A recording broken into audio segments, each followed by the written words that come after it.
नमस्कार, जय श्री राम। आप सभी का स्वागत, अभिनंदन।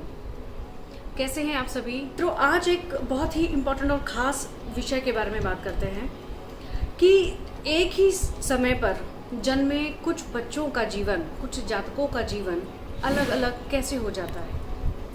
कई बार ये दिमाग में बात आती है कि एक ही समय पर बहुत से बच्चे जन्म ले लेते हैं, लेकिन उन सभी का जीवन एक जैसा नहीं होता। इसका क्या कारण हो सकता है? सबसे पहले हमें इस बात को समझना पड़ेगा कि पूर्व जन्म में किए गए कुछ ऐसे हमारे कर्मों की वजह से हमें ये जीवन मिलता है। उन्हीं कर्मों का हिसाब किताब हमारी कुंडली बनती है। यही कुंडली इसी समय पर जन्म क्यों हुआ, यही महादशा में हमारा जन्म क्यों हुआ। महादशा का मतलब हुआ कि जिस समय किसी भी जातक ने जन्म लिया है, कोई ना कोई एक ग्रह का सबसे ज़्यादा प्रभाव उस जातक पर रहता है। इसके अलावा 2 घंटे तक एक लग्न रहता है। उस 2 घंटे के अंदर जितने भी जातकों का, यानी कि जितने भी बच्चों का जन्म होगा, एक आम भाषा में कहा जाए तो उनका जीवन एक जैसा, एक समान होना चाहिए। लेकिन ऐसा कई बार नहीं होता। कई बार क्या, ऐसा नहीं होता। वो इसलिए कि 2 घंटे का समय तो ठीक है, लेकिन डिविजनल चार्ट्स भी होते हैं कुंडली के साथ साथ। जो हम हॉरोस्कोप बनाते हैं, देखते हैं, उसके और डिफरेंट पार्ट्स भी होते हैं जिसको हम डिविजनल चार्ट्स भी कहते हैं। जैसे कि D9 जिसमें हम खास तौर से शादी का, मैरिज का विचार करते हैं। D10 जिससे हम अपने प्रोफेशन का विचार करते हैं। D7 जिससे हम अपने संतान का, अपने बच्चों का विचार करते हैं। तो ये कुछ और इस तरह के और अलग अलग डिविजनल चार्ट्स हैं जिसमें कि बहुत डिफरेंस आता रहता है टाइम टू टाइम। वो 2 घंटे तक सेम नहीं रहते। एक तो सबसे मेजर डिफरेंस यहाँ ये आ गया कि एक हॉरोस्कोप के जो डिफरेंट पार्ट्स हैं वो अलग अलग हो जाने की वजह से कुछ कुछ देर में प्रेडिक्शन चेंज होता रहेगा। जो भी बच्चे हैं उनके जीवन वो फर्क आता रहेगा। इसके अलावा फैमिली बैकग्राउंड क्या है, आपने किस परिवार में जन्म लिया है, उनकी फाइनेंशियल कंडीशन कैसी है, सामाजिक कंडीशन कैसी है, यानी कि फाइनेंशियल, सोशल, किस तरह की फैमिली में आपने जन्म लिया है, ये भी बहुत मैटर करती है बात। फॉर एग्जाम्पल, एक सिंपल लैंग्वेज में अगर आपको मैं समझाना चाहूँ, एक बच्चे ने राजा के यहाँ जन्म लिया है और दूसरे बच्चे ने उसके सेवक के यहाँ जन्म लिया है, लेकिन दोनों का जन्म एक ही समय पर हुआ है। कहने को तो हम आम लोग ये सोचेंगे कि दोनों का जीवन एक जैसा होना चाहिए, लेकिन क्या ऐसा हो पाता है? नहीं। जिसने राजा के यहाँ जन्म लिया है वो आगे चलकर राजा बन जाएगा, बन सकता है। तो क्या सेवक का बेटा सेवक ही बनेगा? नहीं।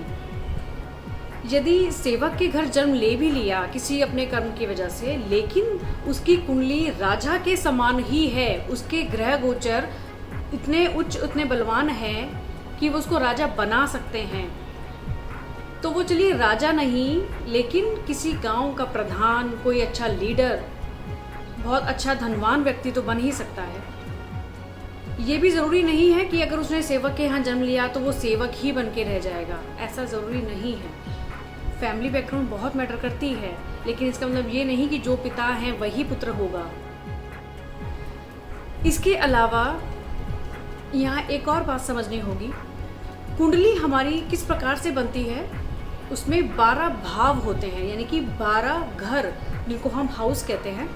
और टोटली हम जानते हैं कि सौर मंडल में 9 ग्रह हैं, जिसमें कि हम राहु केतु की भी गणना करते हैं। पूरे संसार में जो भी चीज़ों का विचार हमें करना हो, वो कुछ भी हो सकती है। आपका धन हो सकता है, आपका कर्म हो सकता है, आप किस प्रोफेशन में जाएंगे, कितने बच्चे होंगे, कब शादी होगी, कैसी शादी रहेगी, एजुकेशन कैसी रहेगी, हर एक वो चीज़ जो भी हम जानना चाहें, उस एक कुंडली में से ही तो प्रेडिक्शन निकालना होता है ना। उन 12 भावों में से ही हमें वो प्रेडिक्शन करना होता है। तो इसका अर्थ ये हुआ कि एक भाव से केवल एक चीज़ का विचार नहीं होता, एक भाव में बहुत सारी अलग अलग चीज़ों का विचार किया जाता है। जैसे एक बहुत सिंपल लैंग्वेज में आप समझिए कि दूसरा घर जो है हमारी कुंडली का, उसमें वाणी, कुटुंब, धन, मुख्य तौर पर इन सब चीज़ों को अगर हम देखें तो यदि किसी 2 ऐसे जातक, जो ऐसे बच्चे जिनका जन्म एक ही समय पर हुआ है, उस दूसरे घर में कोई भी क्रूर ग्रह बैठे हैं, जैसे शनि महाराज किसी 2 बच्चों की कुंडली में दूसरे घर में बैठे हैं, तो शनि ग्रह जो हैं वो क्रूर ग्रह या पापी ग्रह कहलाते हैं, क्योंकि दूसरा घर जो है वो धन का भी है, वाणी का भी है, कुटुंब का भी है। तो किसी के लिए तो वो धन के लिए बहुत अच्छा प्रभाव देंगे, किसी भी एक बच्चे के लिए वो धन के लिए बहुत अच्छी स्थिति को पैदा कर सकते हैं, और दूसरे ही बच्चे के लिए उसकी वाणी को प्रभावित कर सकते हैं। हो सकता है उस बच्चे की वाणी में कर्कशता दे दें, उस बच्चे को बोलने में हो सकता है कुछ दिक्कत दे दें। किसी तीसरे बच्चे के लिए हो सकता है उसके परिवार, उसके कुटुंब के लिए कुछ प्रभाव दे दें। तो यदि किसी भी बच्चों के लिए अगर 2 घंटों के बीच में बहुत सारे हजारों बच्चे अगर पैदा हो चुके हैं, तो क्या सभी का जीवन एक जैसा नहीं हो सकता? क्योंकि एक ही ग्रह एक ही घर के अंदर यदि बैठे हैं तो वो बहुत अलग अलग चीज़ों के ऊपर प्रभाव रखेंगे अपना। और ये किसकी वजह से हो सकता है? जो भी हमने पूर्व जन्म में जो किए कर्म हैं, जिस भी प्रकार के कर्म होंगे हमारे, अच्छे बुरे मध्यम, उसी के आधार पर हमें ये जीवन मिलता है। उसी आधार पर ये निर्णय करते हैं ग्रह कि ये जीवन आपका सामान्य रहेगा, अच्छा रहेगा या बिल्कुल निचला स्तर का रहेगा। ये कुछ अपने ज्ञान के अनुसार कुछ मैंने जानकारी देने की कोशिश की। आशा करती हूँ आपको ये जानकारी अच्छी लगी होगी। इस जानकारी को ज़्यादा से ज़्यादा शेयर कीजिएगा, जिससे और भी ऐसे जो जानने वाले लोग हैं, जिनको ये जिज्ञासा रहती है कि इसी प्रकार से एक ही समय पर जन्मे बच्चों का जीवन अलग अलग क्यों होता है, इसका मतलब एस्ट्रोलॉजी क्या काम नहीं करती? जी बिल्कुल करती है। लेकिन यही मैंने मुख्यतः आपको ये बताने की कोशिश की है इस प्रोग्राम में कि ये क्यों होता है कि एक ही समय में बच्चे जन्म लेने के बावजूद भी उनका जीवन अलग अलग क्यों होता है। ज़्यादा से ज़्यादा इस वीडियो को शेयर कीजिएगा, इस चैनल को सब्सक्राइब कीजिएगा। नमस्कार।